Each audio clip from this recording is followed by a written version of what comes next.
3 a.m. In lieu of our missing chair and missing vice chair, I'd like to call for an election of an interim chairman for today's meeting. I nominate Dan to be the chair. Thank you. Michelle nominates Dan Hamilton to chair today's meeting. Are there any other nominations? Second call. Any other nominations? Third and final call. Dan, you're elected as chairman for this meeting. Sure, I could have declined on that. Oh, am I? Oh, great. So everybody gets to see this train wreck today. All right, it's been called to order. Adopt the agenda for today. Any additions or deletions? Not seeing any. Can I get a motion? Lloyd's adopting the agenda. Vote. Carried. Minutes from last meeting. Everybody read them? Michelle, you're going to adopt the minutes. Vote. Carried. Unprepared for this. Not 10:15 yet. So is there any questions about any of the development applications for reviewing? Questions on it? Do I have to make a motion to accept those ones?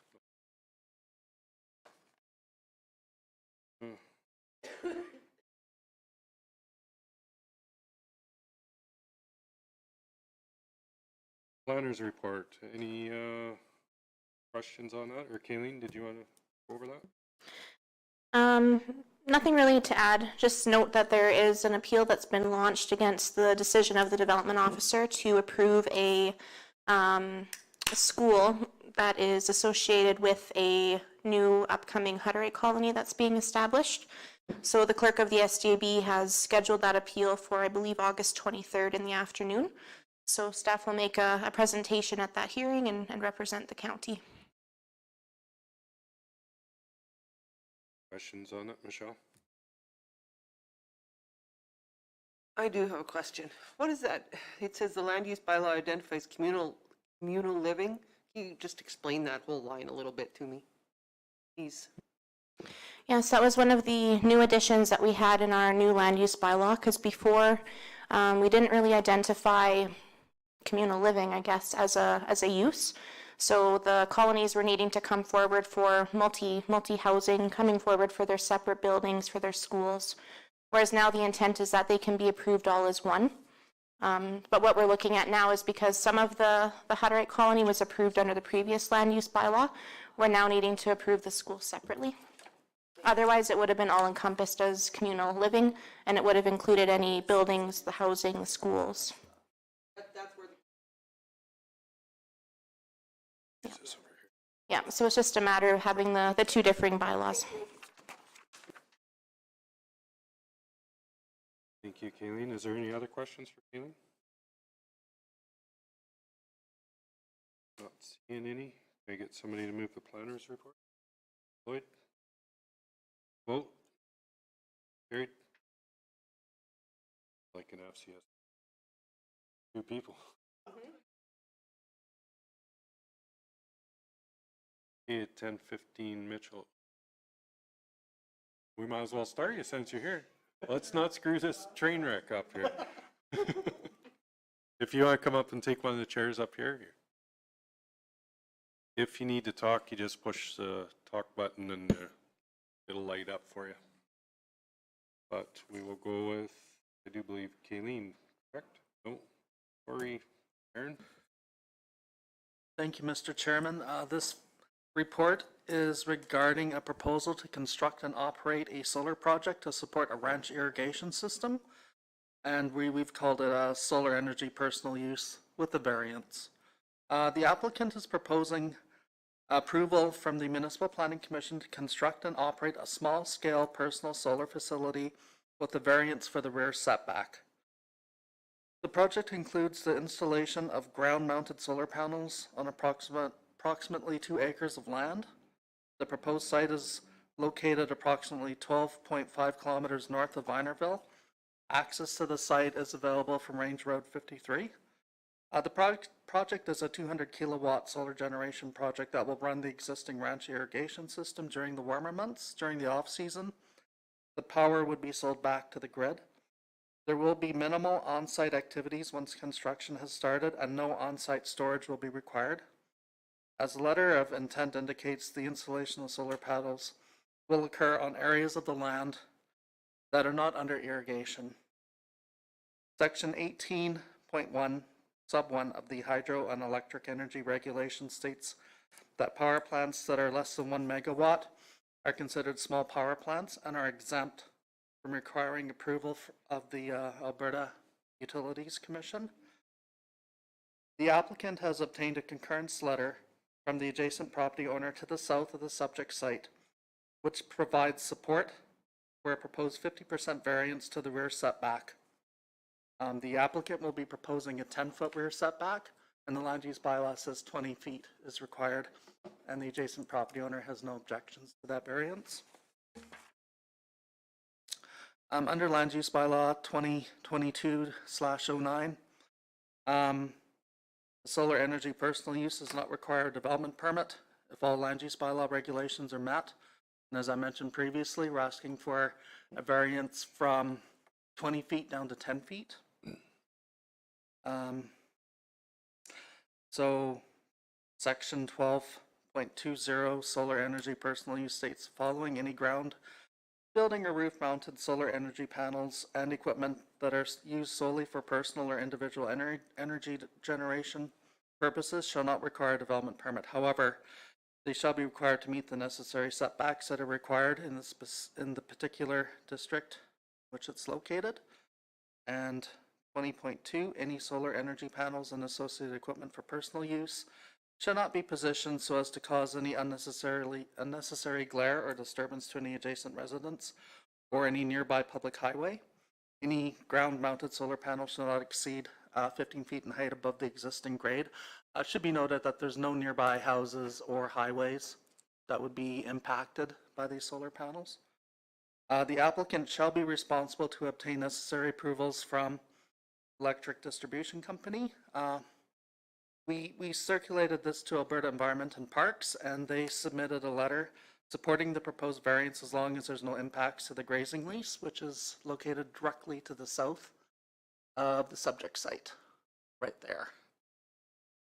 Development Officer's recommendation to approve application 22/201, subject to the following conditions. The conditions are standard conditions, and they would include approving the relaxation of 3 meters, 10 meters from the south property line, and the other conditions would be standard for this type of use. Oh, and there's also pictures. Okay, so this is a picture of the site looking west, and the proposed development site as, oh.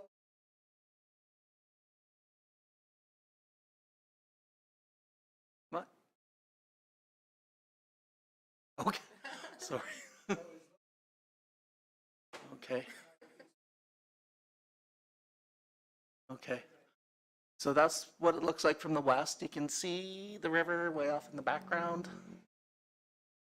The next picture is looking north, and north is the irrigated portion of the property. And looking south, that's the provincial leased land, and there is a the proposed development site is located would be on the right hand, to the right on this photograph, and I believe there's a dam and a building associated with that dam in that photograph. Next photo, this is looking west. The proposed development site is over to the left. Fence represents the quarter section boundary. Go to the next one. This is west as well. And it's showing the proposed building site. And that's it. Okay, that concludes my presentation. Thank you. Mitchell, do you have anything to add to your request? Aaron, I think you know more about this project than I do. Oh, Uh,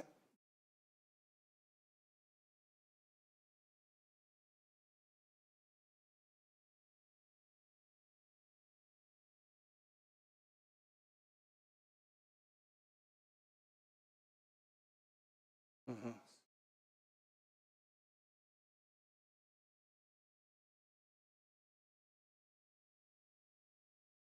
Mm.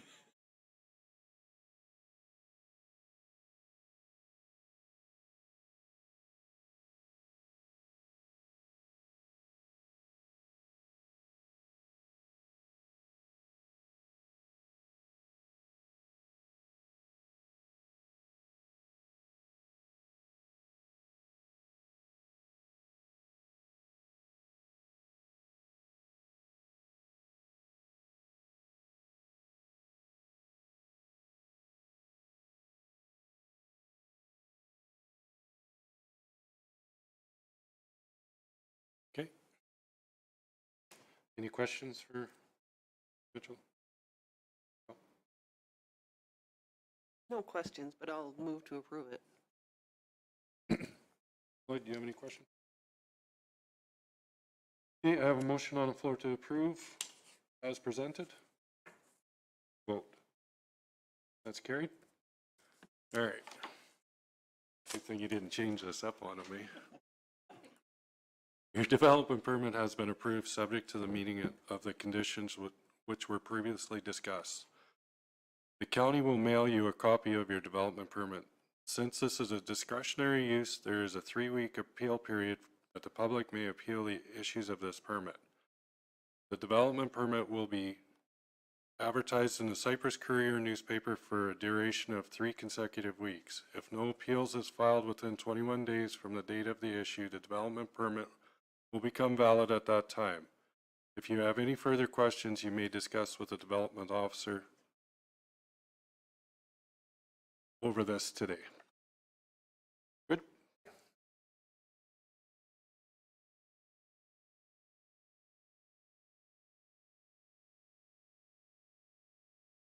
Yep.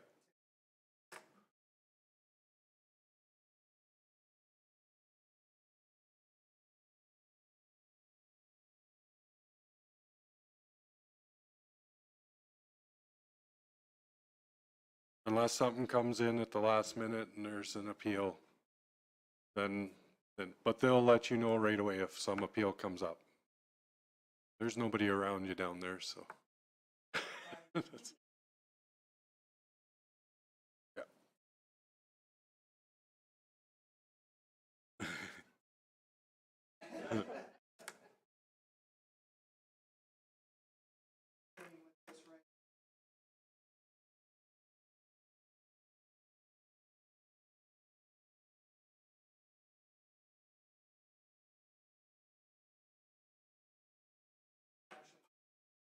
Yep.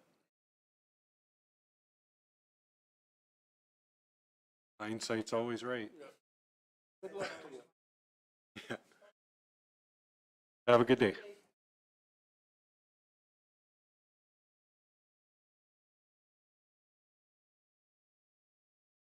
More sites are coming in for this?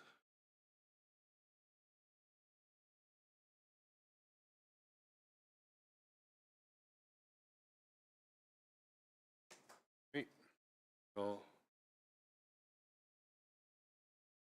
yeah, we'll have a 5-minute break here, recess.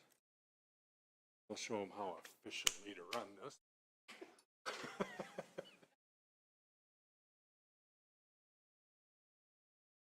Listen, oop.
Now is it working? Oh, good, okay.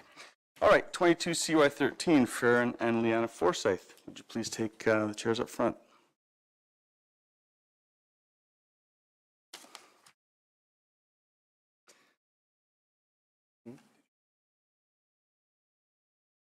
Okay, so Kayleen, will you be describing this application? Yes, thank you, Mr. Chairman. Subdivision application 22 CY 13. In front of us today, we have Farron and Leanna Forsyth, the owners of the quarter section. The property is located at the southwest 25-11-5 west of the 4th, along Township Road 114, immediately east of the Eagle Butte Road, and the land use classification is A2 agriculture. The application is intended to subdivide a vacant 2.4 hectare or 6-acre parcel from an unsubdivided quarter section for the purpose of creating a separate title for the development of a residence and yard site. The remainder of the agricultural title contains dry land pasture and is 157.3 acres in size. There are no oil or gas wells within 100 meters of the subdivision. The applicant is proposing the subdivision to allow for the parcel to be sold to their son to develop a house. The applicant intends to service the subdivision with on-site septic disposal and a cistern for domestic use. The proposed subdivision will require a new access approach to be installed from Township Road 114, and the remainder of the agricultural title has an existing approach to the south. There was a previous subdivision completed of the quarter section in 2020, however, was an agricultural consolidation that was intended to correct the encroachment of a yard site to the east. So over on the east quarter section line, you can see that there's a bit of a triangular portion taken out. That was to accommodate an encroachment at the time. Therefore, the subdivision will result in the first title to be taken out of the quarter section. A residence is currently being developed on the remainder of the quarter, and the subdivision is located outside of the tri-area IDP boundary.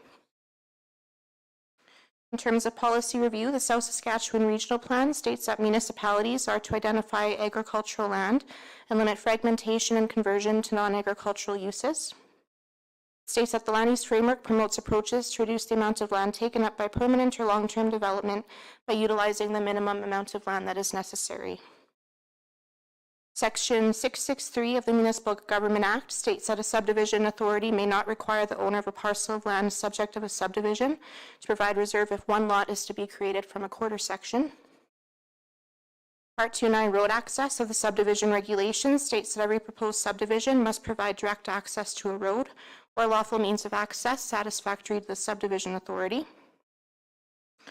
And Section 4.1.21 Land Use Policy of the County's Municipal Development Plan states that the county may support the subdivision of a farmstead if the agricultural parcel remains the balance of the quarter section.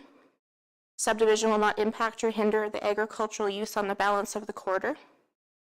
The subdivision parcel for an existing farmstead is based on the area incorporating the farm dwelling and accessory buildings and structures, unless there are physical or topographic features which define a more practical larger parcel.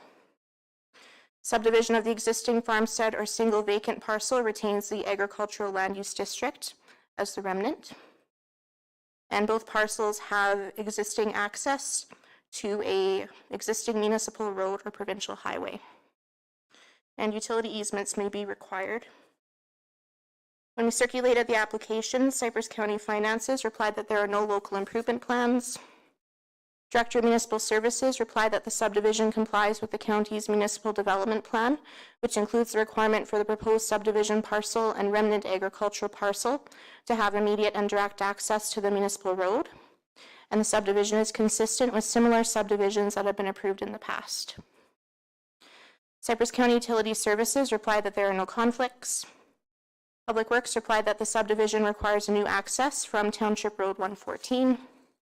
Apex replied that the subdivision is outside of their franchise area. Equus replied that they're outside of the service area. And Fortis Alberta replied that no easement is required. So my recommendation, Mr. Chairman, is approval subject to two conditions. Number one, the developer is required to obtain approval from Cypress County for the construction of an approach from Township Road 114, so that would be to the subdivided parcel. And then the standard condition, if there's any additional utility companies that require easements, it'll be your responsibility to obtain those. that is my report. Thank you. Would the applicants like to speak to this proposal at this time?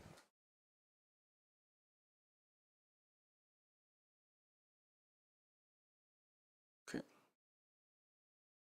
On the floor to discussion. Water?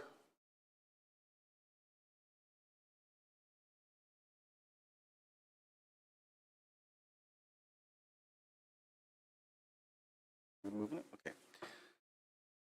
Okay, so Dan moves approval of 22 CY13 with conditions as presented. All those in favor? Carried. That was easy, hey? So your development permit has been approved, subject to meeting conditions which were previously discussed. The county will mail you a copy of your development permit. Since this is a discretionary use, there's a 3-week appeal period that the public may appeal the issuance of this permit. The permit will be advertised in the Cypress County newspaper for Cypress Courier newspaper for a duration of 3 consecutive weeks. If no appeal is filed in that time, the development permit will become valid. If you have any further questions, you may contact the development officer after today's meeting. Thanks very much. Sorry, Mr. Chair. So that was the development permit appeal that was read. So what'll actually happen is the subdivision appeal period is 14 days. And so if there's any appeal filed let me within read- 14 days of today, we'll let you know. So I'll read the proper one. Okay, if thank you. that's- Just keeps getting better. Your subdivision has been approved. Subject to meeting the conditions which were previously discussed, the county will mail you a copy of your subdivision approval. You're advised to begin working towards completing the necessary conditions and making arrangements to have the approved subdivided area surveyed if you have not already done so. You have 1 year from the subdivision's approval date to have met all of the approval conditions, and you have and to have the survey plan submitted to Alberta Land Titles by your surveyor for the registration of the separate title. If you have any further questions, you may contact the planner after today's meeting. Thank you.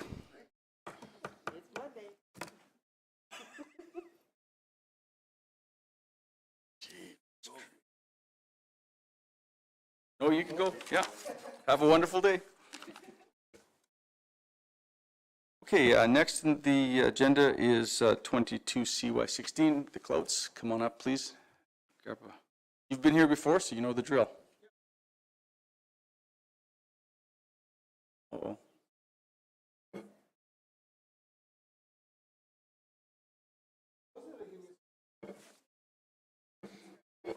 Sure.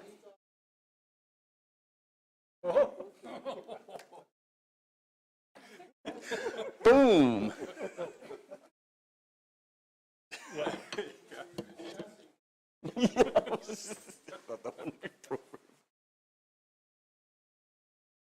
Yeah, tomorrow would I was in my office and I couldn't hear you. change their council meeting.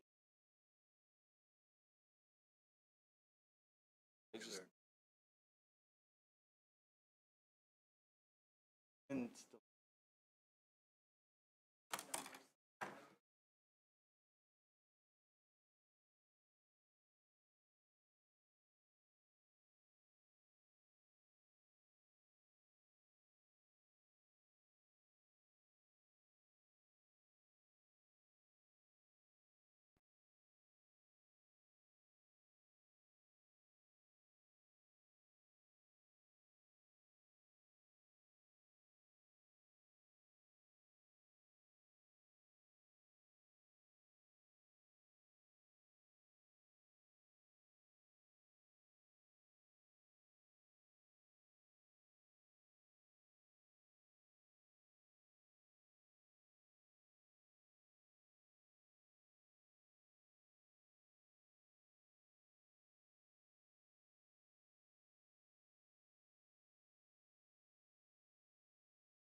Okay,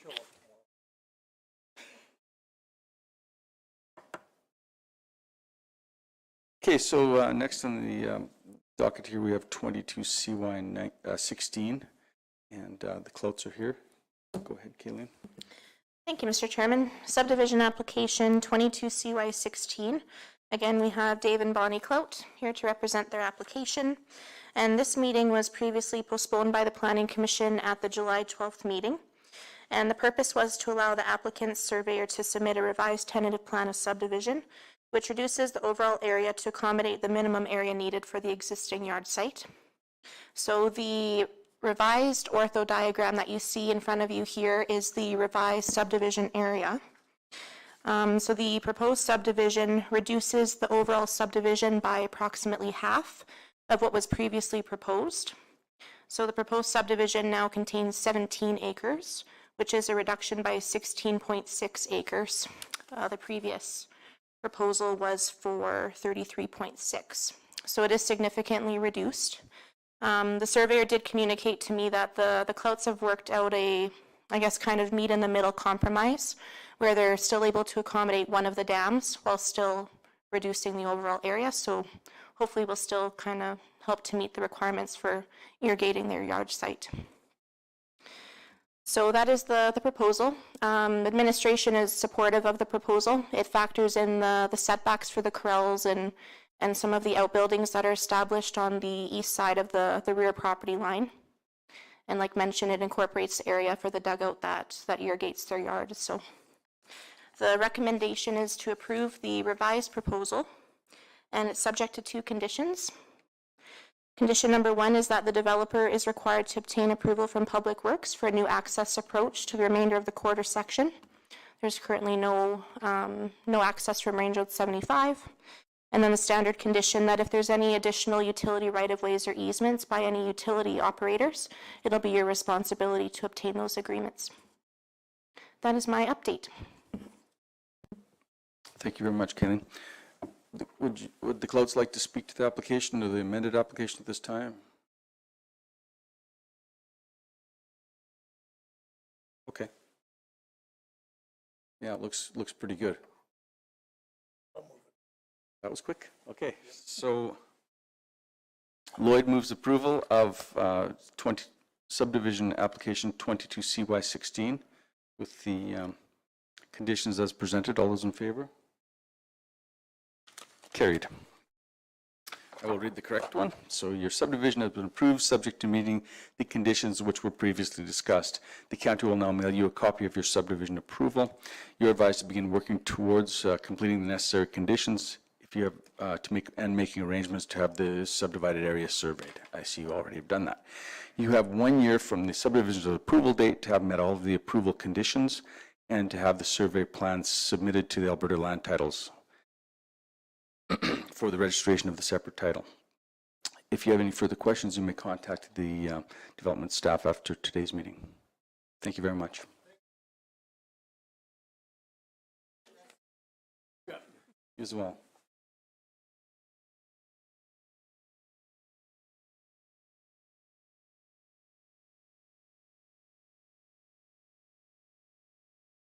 Yeah, they did.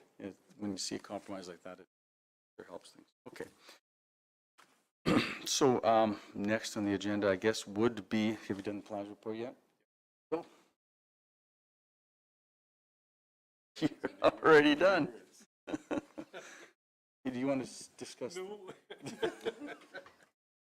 Yeah. Okay, land use amendments, you did that? We reviewed the land use amendments? Okay, any discussion? Okay, none? Perfect, okay. All right, did you want to discuss that in the meeting then? Okay.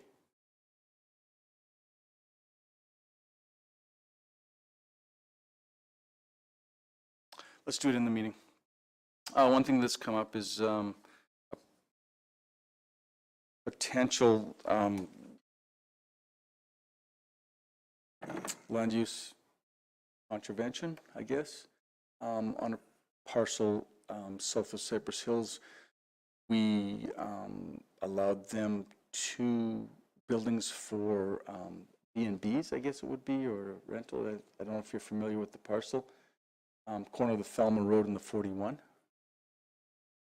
It appears there's been about 13 or so RV trailers parked there for the last month or so. So it may be something that we want to talk to them about regarding a permit for that use. Or maybe there's a logical explanation for it, I don't know. I think that's on the, is that on the east side of Highway 41? West side of 41. Yeah.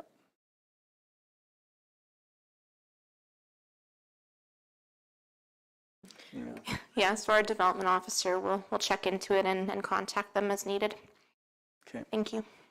I have a rumor of what's going on there, but it's not my place to say that here, so. Okay, anything else for today? Next meeting.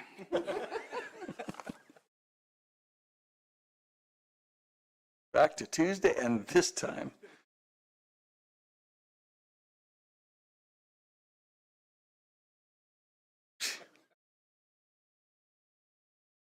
I know, it's do it too often. Okay. All right, so the next meeting is proposed for Tuesday, September 13th. Good? Okay, so we'll make it so. All right, I'll adjourn the meeting.